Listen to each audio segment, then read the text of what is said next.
रहमानिर्रहीम अलमरअतु तराफ़ी मनामिहा मा यरर्रजुलु।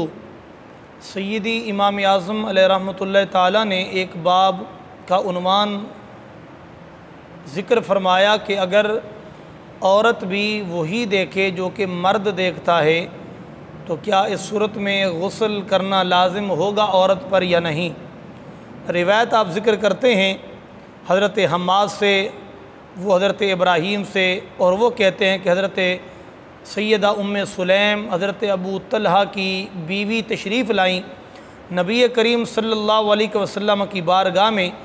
और उन्होंने आकर कहा अन्नहा सअलतिन नबिय्य सल्लल्लाहु अलैहि वसल्लम अनिल मरअति तरा मा यरर रजुलु। या रसूलुल्लाह सल्लल्लाहु अलैहि वसल्लम, अगर औरत भी वही देखे जो मर्द देखता है ख्वाब के अंदर, तो क्या औरत पे भी मर्द की तरह गुस्ल करना लाजिम होगा। यानी आप हुजूर की बारगाह में आईं और आकर अर्ज़ की आका मैंने एक मसला पूछना है, और अल्लाह तबारक व तआला हक़ से शर्माता नहीं है। यानी दीनी मसाइल जिसमें पाकी ना पाकी का ज़िक्र हो, हलाल और हराम का ज़िक्र हो, इसमें कोई शर्म नहीं है। मोमिन की शान तो यह है कि जिन कामों में शर्म आनी चाहिए वहाँ शर्म आनी चाहिए,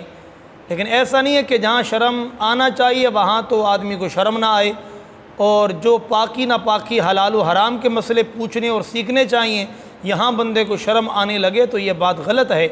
तो यही बात सैयदा उम्मे सुलैम जो कि हज़रत अबू तलहा की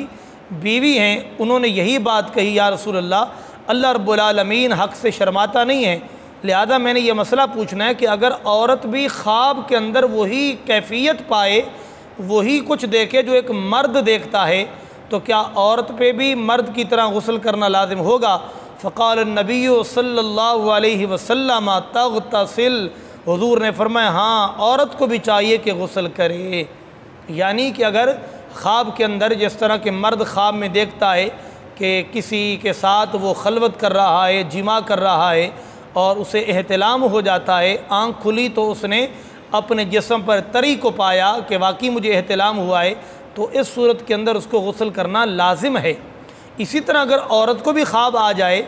वो शादीशुदा है या जो भी कैफियत है, उसको भी ख्वाब आया कि ख्वाब के अंदर मैंने ये मंजर देखा है, अब इस अंदाज में वो गुनाह तो नहीं होगा क्योंकि ख्वाब इसके अंदर गुनाह तो नहीं होगा, लेकिन उसको ख्वाब आ गया, उसने देखा, अब जब आँख खुली तो उसने अपने जिस्म के ऊपर तरी पाई, तो बस ये तरी का होना ही इस बात की अलामत है कि जिस तरह मर्द को एहतिलाम होता है और गुस्ल लाजिम होता है, ये औरत को भी एहतिलाम हुआ है, लिहाजा ये भी गुस्ल करे। जिस तरह के और हदीस पाक में आता है, आपने एक मसला पूछा गया कि या रसूलल्लाह जैसे मर्द को एहतिलाम होता है तो क्या औरत को भी होता है, फरमाया हाँ होता है। तो लिहाजा ये दोनों में अंदर कैफियत है। लिहाजा अब अगर ख्वाब देखा और जब आँख खुली तो जिस्म पे अगर तरी नहीं पाई तो गुस्ल लाजिम नहीं है।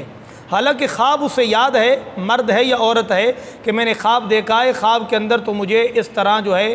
फरागत हुई है या मुझे एहतिलाम हुआ है, लेकिन अब तो कोई ऐसी ज़ाहिरी तौर पर कोई तरी या कोई अलामत नहीं है, तो शरीयत का हुक्म है ज़ाहिर पर।